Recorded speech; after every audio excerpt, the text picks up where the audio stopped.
Power of a power. Okay, so think about what that's saying. It's asking you to take a power and raise it to a power. So that's why they call it power of a power. So for example, I'm going to take a to the fourth power and raise it to the third power. So in today's learning target, your base contains an exponent. Okay? So that's really what that means. In power of a power, your base contains an exponent. Okay? And so, really when I teach you these shortcut rules, I kind of do it the long way first to kind of show you, let's write this out long way. So let's figure out. There is a shortcut, but let's do this. This means take a to the fourth 3 times, which is a to the fourth times a to the fourth times a to the fourth, right? Then can I even simplify it more without exponents? What does each of these mean? It means a times another 4 a's times another 4 a's. And how many do you see? How many a's do you see there? You see 3 groups of 4, so you see 12, right? Because there's 1, 2, 3, 4, 8, 12. Because there's 1s on each of those, right? So I can go back up here and put that my answer is a to the 12th. I do not need to show these 2 steps for every single time I do this problem because the shortcut is that I what? How did I get 12 from 4 and 3? What operation did I use? I multiplied them, right? So what I'm telling you today is that last week or the week before that, you learned how to add them. Then we subtracted them. Today we are multiplying them. You will never divide them though. Okay, so of the 4 operations, we learned when to add, when to subtract. Today we're going to multiply. And that's all we're going to do is multiply. Tomorrow we're going to throw them all together. So let's talk about what this would mean. Let's take x to the 5th to the 2nd power. Keep it simple. I'm going to write this all out. You know right off the bat the answer is what? What did I just say to do? Multiply them, right? So you know your answer is x to the 10th. It literally is as simple as that. Okay?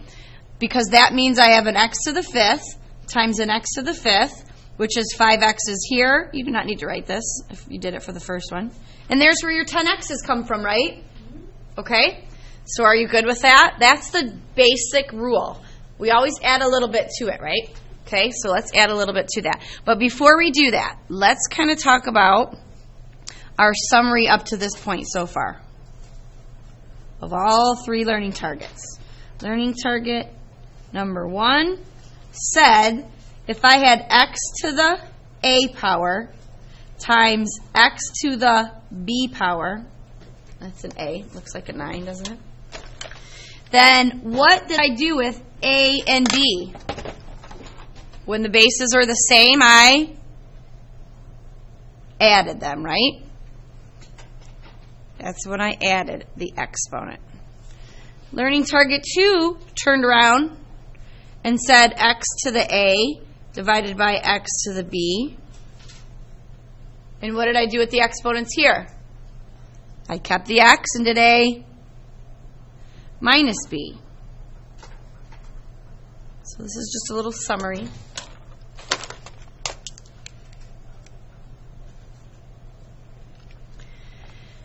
And today, learning target 3 has us taking x to the a to the b power, which isn't a plus b or a minus b, it's just ab, right? A times b, which is just ab. No symbol to really highlight because when you show multiplication, you don't really need a symbol when you're doing, okay. So these are the 3 rules that we're going to take and go with, right? And we're going to apply them separately at first. So we did the separate, and then tomorrow we're going to see them all in the same problem. So you're going to have to add, subtract, and multiply exponents in one problem tomorrow. But we got to get there first. So let's talk about what to do because we always had that coefficient that came up, right? So what do we do when we have a coefficient that comes with it?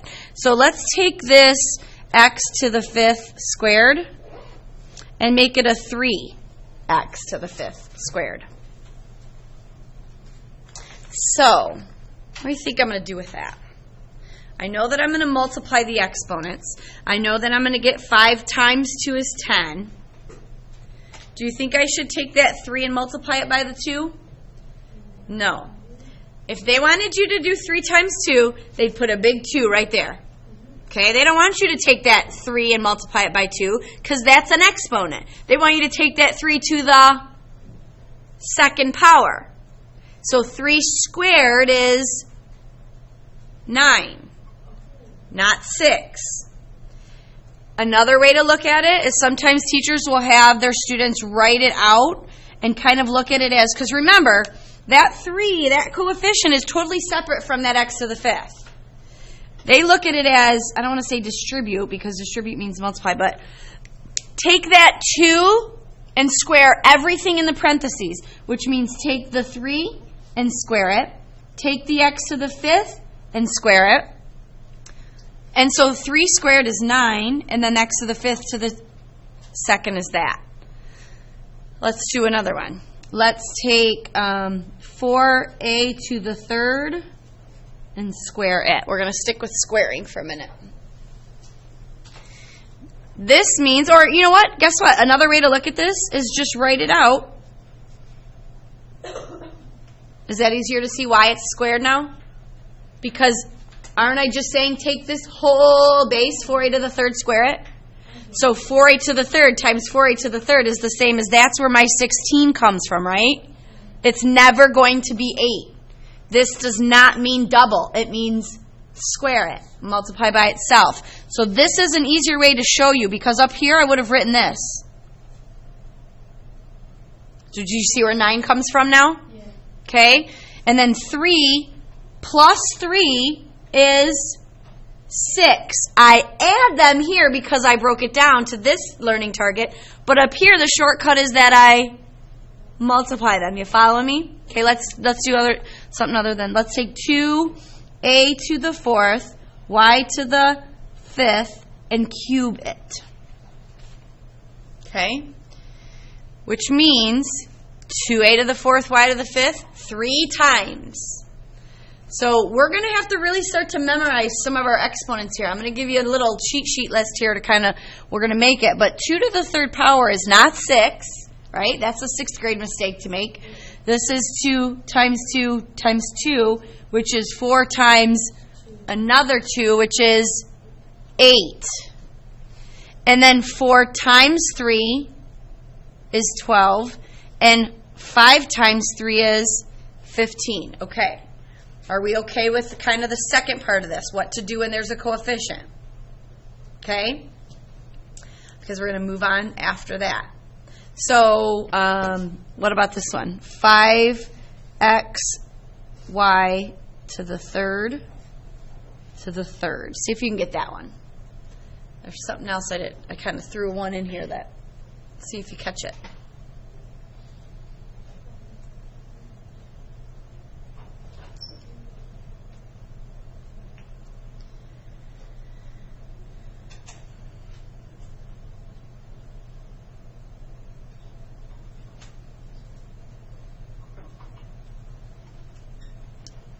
That's like, all of these are separate. Treat them all separately. That's like taking 5 to the 3rd, the x to the 1st to the 3rd, the y to the 3rd to the 3rd, right? So this 3, it means cube everything in there. You don't have to show it like that. I really almost think like, this is one of those times where showing it out is actually more confusing, isn't it? Isn't it easier to just look at it and do it? Kayla? Go ahead.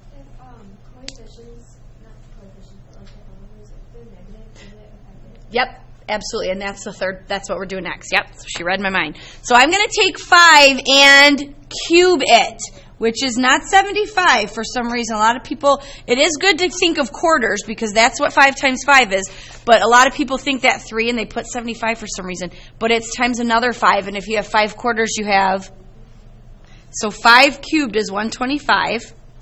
Now this x has a coefficient of, or not a coefficient, sorry, an exponent of 1. And I said 1 times 3. Did anybody forget to put that 3 there? Okay, so add it in there now. 1 times 3 is 3, and 3 times 3 is 9. Are we good so far? Okay, so now let's talk about what Kayla said. What do we do when it's negative? Okay, because there is something that you have to do with that. Let's look at this here. Negative y to the third squared versus negative y to the third to the third. All right. And before, hold on, we actually do that. We're going to come back to that real quick. Before we do that, let's do a little experiment with this. What's 1 squared? It's like so simple, people always overthink it though. 1 squared is 1, right? What's 1 to the third power? 1. It's 1 to the fourth. Yes. Okay. It doesn't, like 1 to any power is always going to be 1, right? You can multiply 1,000 ones times itself and you still get 1, okay? So the most important thing to know right here is that 1 to any power is 1. However, is that the case with negative 1? No, you are right. Okay. So, negative 1 squared is what? 1. Negative 1 cubed is negative 1, right? Because you multiply these two to get a positive, and that positive times this negative is negative. What do you think negative 1 to the fourth power is? 1. But what do you think this one is? -1. And so this one would be? 1. And negative 1 to the seventh would be? Okay, so obviously you know what the thing is, but what is the shortcut? Give me some good math words. What kind of numbers, powers are these? Yeah, JC. If it's negative, then it's going to be a negative 1. I think I know what word you're trying to use. Not if it's negative, if it's... Positive? No. Well, if it's positive, Yes. you get 1. Odd or even, right? If the power... Look, you said positive and negative. I knew what you meant. If it's even, your 1 becomes positive. 2 was this. 4 was positive. 6 was positive. But 3, 5, and 7 were negative. Who's got a mathematical explanation for why that works, Avery? Yeah. If there's even number of negatives, they all kind of cancel each other out. Or another way to look at that is like this. If there's 17 kids in here and I say everybody find a partner, 16 people find a partner, and there's 1 without, or there's that one group of 3, right? That's the same thing about negatives. 2 negatives make a positive when you multiply, so there's always that odd one out. So that is huge in you knowing how to do this next problem. So let's go back up here to kind of figure this out. What is my coefficient in all these? The y is not negative, right? The negative 1, the one in front of it is negative. So this means I want you to take negative 1 and square it. And you get a positive 1. And then y to the third to the... Yes. So that's 1y to the 6th. But you will not see the answer as 1y to the 6th. You will just see y to the 6th. So what do you think that means? My answer is going to be over here. Because what is negative 1 to the odd power of 3? It's negative 1. But you're just going to see negative y to the 9th. Do you see why that answer is negative y to the 9th? Because that's a 3, and it's odd, and this is a 2, and it's even. So whatever you need to write in your notes, even exponent equals positive. I think you probably know that. An odd exponent equals negative. That's when the coefficient is negative. That's when these rules apply. Okay? So let's put this to practice now with coefficients. Okay? So let's take negative 3x to the third, y to the seventh, and square it. Okay. The rule we just talked about only applies to the coefficient, not to the exponents. We're going to deal with negative exponents learning target 5. But what is negative 3 to the second power that's even? 9. 3 times 2. 7 times 2. Done. Yep.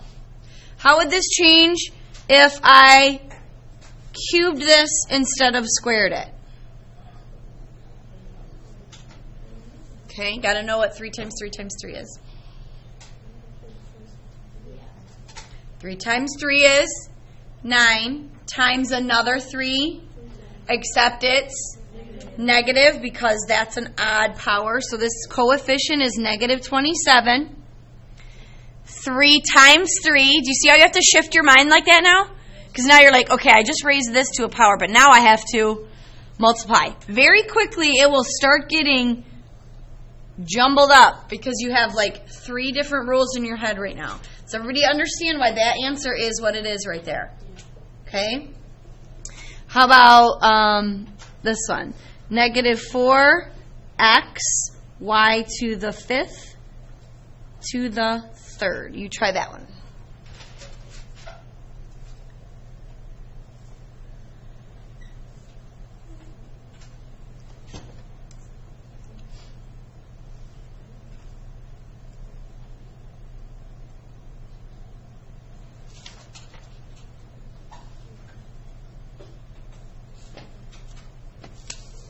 Did you expect negative 4 to the third power to get that big?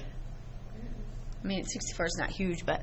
So it's odd power, negative base, or negative coefficient rather, to an odd power is negative. 4 times 4 is 16, times another 4 is 64. So do you have negative 64? X to the 1 times 3 is 3, and 5 times 3 is 15. Okay? So one last thing I'll leave you with is just kind of a little, I had a chart, I couldn't find it. These are going to be some of your common exponents. So let's just do 2 to the second, 2 to the third, 2 to the fourth. We'll go up to the sixth for this. Okay, well 2 times 2, 2 times itself. And each time you just multiply by another 2, right? So one more gives you 8. 2 to the fourth then would be 16. We're just doubling this, right? Because you're adding one more 2 in there. So 2 to the sixth power, 64. So just kind of, you'll start to memorize those, okay? Let's do 3s. 3 squared, 3 cubed, 3 to the fourth, 3 to the fifth. So 3 squared is 3 times 3, which is 9. Multiply that times another 3 and you get 3 to the fourth. If you think about it, isn't that the same as 9 squared? Right? Because 9 times 9. And then that times another 3. Excuse me. Excuse me. 243. Okay, so these are just some of the ones that you may see often. You'll have a calculator handy. However, I'm trying to think. On the quiz, I'm keeping the numbers very manageable. Like, I'm not asking you to do 4 to the 20th power or anything. Because I don't know. I don't think I'm doing a calculator for this. Only because with the negatives, it would be easy for you to just do this. Negative 3 to the fourth power and type it in and get that it's a negative, where I want you, why is that like that? Remember why I showed you? What did you expect to happen? That's a positive or an even. You would have expected that to be what? But do you remember why I told you that doesn't work? Because this is actually read the opposite of 3 to the 4th power. This is negative 3 to the 4th power. Do you remember that? So, yeah, guess what? If you use the calculator, it's going to give it to you wrong anyway. Do you understand that? So the calculator, if you would have just went and did that, you would have put a negative and you would have got it wrong. However, you should have stopped and thought, right? Like I did, I forgot to put the parentheses there. So the difference here is this is the opposite of 3 to the 4th power, but when that negative 3 is in parentheses, it means take that whole negative 3 to the 4th power. So sometimes the calculator works against you, doesn't it? So just use your brain, okay? Let's just do 4 real quick. 4 squared, 4 cubed, 4 to the 4th. 4 squared obviously is 16. Just start to memorize. 4 cubed is 3 4s times itself, which is 64. And then 4 to the second is the same as 16, 4 to the 4th is the same as 16 squared, which is 256. So just some that you'll start to know. Your 5s are 25, 125, and 625. Okay, just something to kind of think about. Okay? Or have in the back of your mind. All right. So I'm going to give you your sheet. Here's what you have to look for.